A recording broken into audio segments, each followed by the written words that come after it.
My wife Devin became pregnant while my best friend Jeff was staying with us. Now, you might be wondering why this was such a big deal. Well, the catch is, I secretly had a vasectomy years ago. There was no way the baby could be in. Life doesn't always go the way you plan, but there are moments when reality crashes down on you in a way you never imagined. My wife, Devin, became pregnant while my best friend Jeff was living with us, and that was when the real nightmare began. You might think, hey, people have kids all the time. What's the big deal? Well, the problem is, I had a vasectomy years ago, and let me tell you, there was no possible way this baby could be mine. I've known Jeff since grade school. He's been a constant presence in my life for as long as I can remember. We grew up in a small town where everyone knew each other, and Jeff and I were like brothers. Whether it was playing street hockey as kids or getting into trouble as teenagers, we were inseparable. When we graduated high school, we both decided to pursue careers in law enforcement. We ended up attending the same college, enrolling in the same courses, and later on becoming cops stationed at the same precinct. Even as life took its twists and turns, we stayed tight. I first got married when I was 20. My ex-wife, Trish, and I were high school sweethearts. Everyone thought we were the perfect couple. She was the smart, sweet pastor's daughter, and I was the local hockey star who everyone thought was going places. It felt like we had the world ahead of us. Not long after we tied the knot, we welcomed our daughter into the world, and 3 years later, we had our son. In between, we had a miscarriage that hit us hard, but we pushed through it together. After my son was born, Trish and I both agreed we were done having kids. I loved my 2 children, but I wasn't keen on having more. Trish was on the same page, and we made the decision that I'd get a vasectomy. The procedure was simple, and I didn't feel the need to make a big deal out of it. It wasn't something I announced to friends or family. I got it done during my lunch break, went back to work, and life continued as usual. Over time, though, things between Trish and me started to change. It wasn't that we didn't love each other, we did, but the love we had morphed into something different. It wasn't romantic anymore. We had both grown and evolved in different directions. She threw herself into her home organization business, which took off and became incredibly successful. Meanwhile, I was constantly traveling for work, training officers across the country. We just drifted apart. Eventually, we made the mutual decision to separate. Our divorce was amicable, probably one of the smoothest breakups you'd ever see. We both wanted what was best for our kids, and we stayed close friends. We still spend holidays together, and Trish and I continue to support each other in our separate lives. In fact, Trish even got along well with Devin. They'd go out for coffee or hit the mall together without me. It was one of those rare relationships where the new wife and the ex-wife actually liked each other. Now, Jeff had been there through all of it. He was my best man when I married Trish, and I was his when he married Amy. We were each other's confidants. So when his marriage fell apart earlier this year, I didn't hesitate to offer him a place to stay. Amy had taken their kids and moved across the country to Ontario to be near her parents. And it left Jeff devastated. I mean, this guy was crushed. He tried everything to keep his kids close. But in the end, she won. Watching him go through that, I knew I had to be there for him, just like he'd been there for me during my divorce from Trish. Jeff moved into our house initially just for a few weeks, but that soon turned into a couple of months. Devin, ever the caring and practical one, suggested we renovate the garage into a livable suite for him. She figured it'd be better than having him in the house all the time. I agreed it made sense, and I wanted to help my friend in any way I could. We converted the garage, and Jeff finally had a space of his own. It was better for everyone. At least now Devin and I could have some privacy again. and Jeff was out of our main living area. Things were going fine, or so I thought. Devin and I met a few months after my divorce from Trish was finalized. She worked as a dispatcher at the precinct for a while, and that's how we crossed paths. The jobs was stressful, and she eventually left to become a hairstylist, something she loved.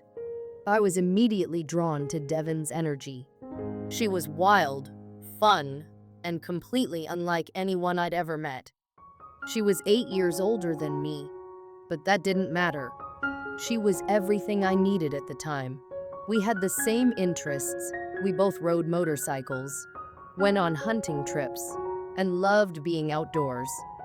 She wasn't the settling down type, or so she said, which suited me perfectly.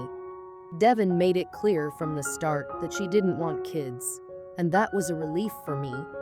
I never even had to bring up the vasectomy because the topic of kids just never came up. We eventually got married, and it was perfect. A small, intimate backyard wedding with a barbecue. No grand gestures, no fuss, just close friends and family. It felt right. Jeff was there, of course, standing beside me like always. I had no idea at the time what would come next. After Jeff's divorce, and while he was staying in the garage suite, I started noticing some strange things. At first, I chalked it up to my imagination. Devin was being the same supportive friend she'd always been, right? But then it became more obvious. They were spending a lot of time together, going out to lunch, running errands, seeing movies, and even going to concerts. At first, I thought it was just Devin trying to cheer him up, but slowly, it started to feel off. I'd come home and see little things. Jeff would touch her arm when they talked, or she'd laugh and touch his bicep. It was subtle, but noticeable. She'd dish up his dinner, but not mine. Then there were the late-night texts. I'd be lying next to her in bed, trying to start a conversation or even get a little frisky, and she'd just be giggling at her phone, texting Jeff. I was growing more and more suspicious, but I didn't want to jump to conclusions. After all, this was my wife and my best friend. Why would they betray me like that? The final straw came when Devin announced, out of nowhere, that she wanted to have a baby. I was floored. Devin had made it clear from the start that kids weren't in the picture. Now, all of a sudden, she was telling me that she wanted to start a family. I didn't know how to respond. I told her we should think about it, that having a baby was a huge commitment, and we needed to be sure. She got defensive, accusing me of treating her like a child and saying I wouldn't let her be a mother. That argument left me reeling, and in that moment, I knew something wasn't right. The idea of her wanting a baby out of the blue felt off. But I couldn't tell her about my vasectomy, not yet. I needed to be sure. The next day, I apologized and told her I was on board with trying for a baby. We tried several times that day, but I knew it was pointless. Then, about a week later, she handed me a box. Inside was a positive pregnancy test. I felt my stomach drop. I knew it wasn't mine. I'm no expert, but you can't find out you're pregnant a week after conception. Something wasn't adding up. From that point on, I started keeping an even closer eye on both of them. Devin and I had agreed not to tell anyone about the pregnancy yet, but I noticed Jeff acting differently around her. One day, I saw him graze her belly with his hand when he thought I wasn't looking. He touched her stomach with a kind of familiarity that sent alarm bells ringing in my head. Then came the doctor's appointment. Devin had told me that Jeff was going to take her because he had errands in the area, but I put my foot down. I told her I'd take the day off to be there, and she couldn't exactly refuse.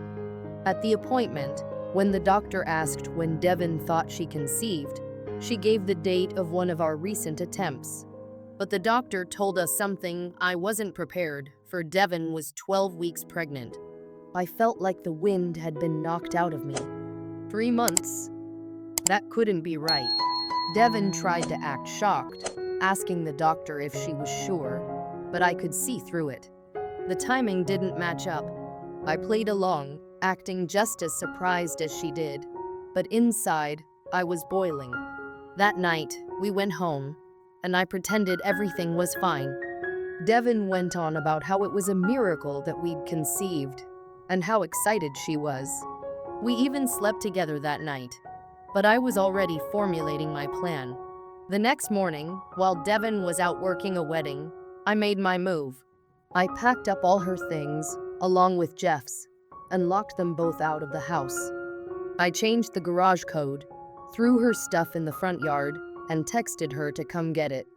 When Devin got home, she was furious. She banged on the front door, screaming for me to let her in.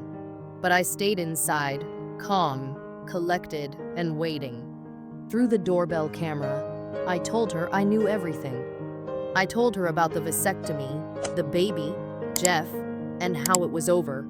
At first, she denied it, calling me crazy.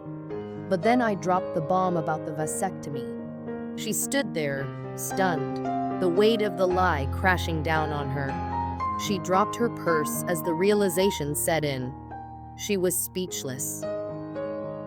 Devin stood on the porch, her face pale and trembling, clutching her phone in one hand as she tried to catch her breath. "Let me explain," she stammered, taking a shaky step forward. I stood there in the doorway, arms crossed, blocking her path. Her voice quivered. "I know this looks bad, but it wasn't like that. I can explain everything."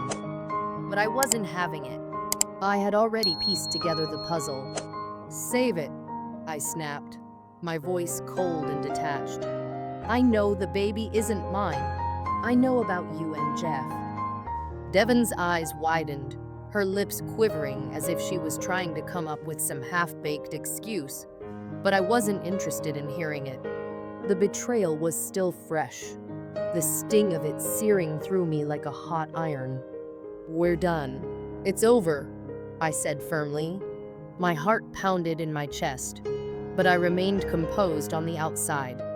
The years of love, trust, and memories that we had shared now felt like nothing more than a facade, a lie. "I was nice enough to pack the trailer for you. Take your things and get out." Devin blinked rapidly, her fingers shaking as she clutched her phone tighter. "Please, just let me explain," she begged again, but there was no conviction behind her words, no real defense. She knew she was caught, and the weight of it was crushing her. The tears that began to form in her eyes seemed to well up more out of panic than sorrow. I watched as she dialed someone on her phone, and it didn't take a genius to figure out who it was. Moments later, I saw Jeff's patrol car pull up in front of the house. I wasn't surprised. Of course, he would come rushing to her side. He probably thought he could walk in, smooth things over, and make it all go away. But this time, he was wrong. I stood firm in the doorway as Jeff approached, his face calm, as if trying to convince me that everything was a big misunderstanding. "What the hell is going on?" Jeff said as he walked up, his voice low and steady, but his eyes darted toward the garage, where he noticed the locks had been changed. He stopped, and I could see the confusion flicker across his face. "I'm losing my mind, right?" I said with a sarcastic laugh, staring him down. "You think the baby couldn't possibly be yours? Well, I guess we'll see when that paternity test comes through." Jeff opened his mouth to protest, but I cut him off. "I'm not some idiot, Jeff. I've known you since we were kids. I trusted you. And now this?" My voice cracked with the weight of all the anger, betrayal, and disbelief that had been building up over the past few months. "Man, come on," Jeff started, his hands outstretched as if pleading with me to calm down. "You're blowing this way out of proportion. It couldn't be mine. There's no way." "Really?" I interrupted. "How convenient that you were here every time I wasn't." How convenient that you two were suddenly so close. And how convenient that my wife is pregnant, even though I had a vasectomy years ago. I spat the words out, each one dripping with bitterness. Devon, standing behind Jeff, looked like she was on the verge of breaking down completely. Her face was pale, her lips trembling, but she didn't say anything. She just stood there, helpless, as if hoping Jeff could somehow fix the mess they had created together. But there was no fixing this. "Look," Jeff said, his voice rising in frustration. "This is insane. We're friends. You're making all these wild accusations without any proof. You want proof?" I barked, stepping closer. "The paternity test will be all the proof I need." I stared at him, the man who had once been my best friend, who I had trusted with my life on more than one occasion.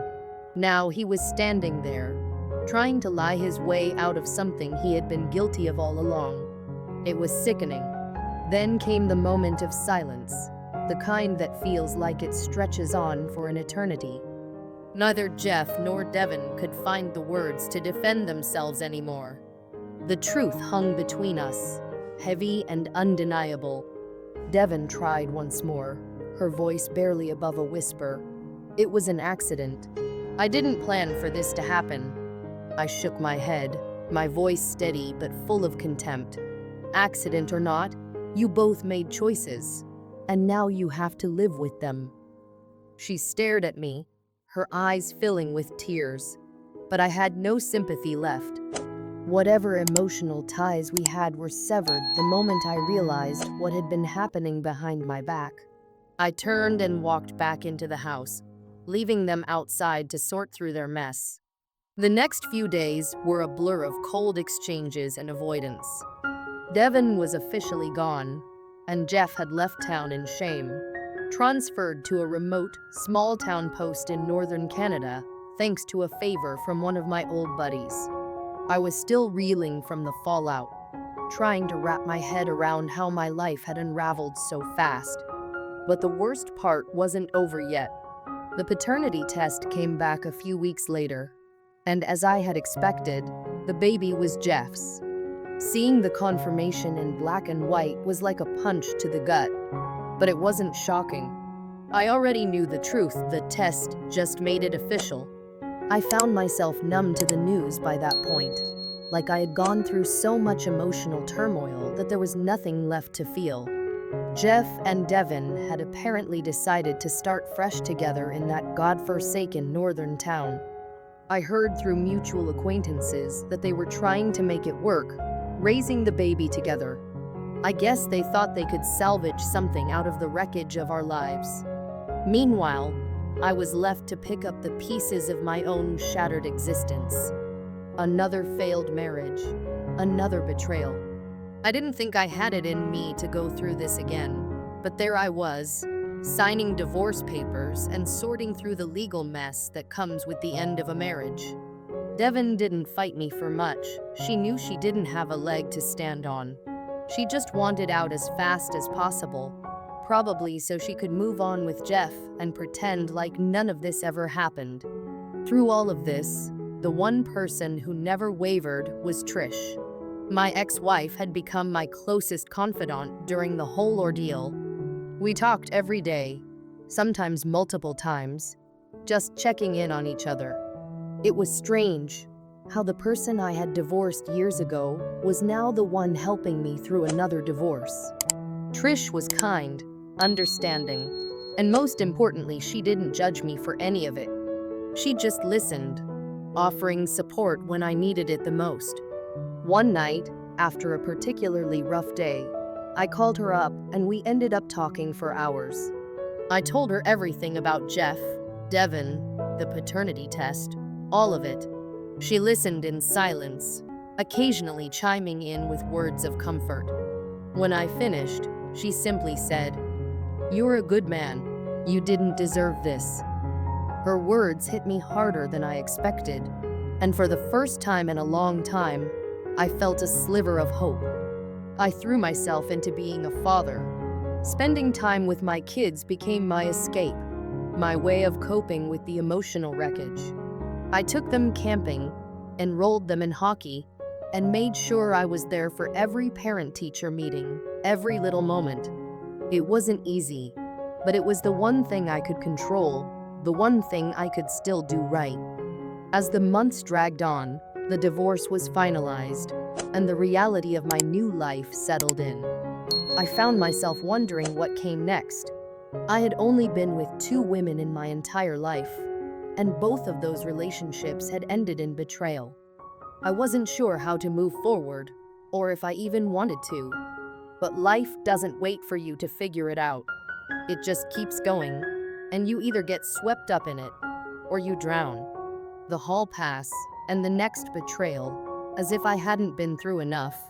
Not long after my divorce was finalized, I heard another story that made me question everything I thought I knew about marriage. A guy I knew from work had gone through something eerily similar. His wife of 20 years had asked him for a hall pass to sleep with someone else. It was the kind of thing you hear about in movies, but it happened in real life. And just like me, he discovered the betrayal in the most gut-wrenching way possible. His wife had been distant, dealing with the grief of losing her sister. She claimed she wanted to live life to the fullest after realizing how short and fragile it was. But in reality, she was just using that as an excuse to act on her attraction to someone else, a guy from her climbing gym. When she asked him for a hall pass, he was blindsided, just like I had been. He didn't want it, didn't understand why she suddenly felt the need to be with someone else. But she pushed for it, claiming she just needed to experience something new, to feel alive. It didn't take long for him to catch her in the act. Thanks to a location app, he found out she was at a bar with the guy, holding hands and acting like they were on some romantic date. It was a betrayal that cut just as deep as mine, and he handled it in a way I only wished I had. He sent roses to the guy's wife with the name of the restaurant where they were meeting. The confrontation that followed was legendary, with both spouses walking in on their cheating partners at the same time. Hearing that story reminded me that betrayal isn't rare. It's not something unique to my situation. It happens all the time, to people who never saw it coming, to people who thought they had everything figured out. In the end, I guess the lesson is this: no matter how much you think you know someone, no matter how much you trust them, people can still surprise you in the worst possible ways. And sometimes, all you can do is pick up the pieces, move on, and hope that the next chapter of your life will be better than the last.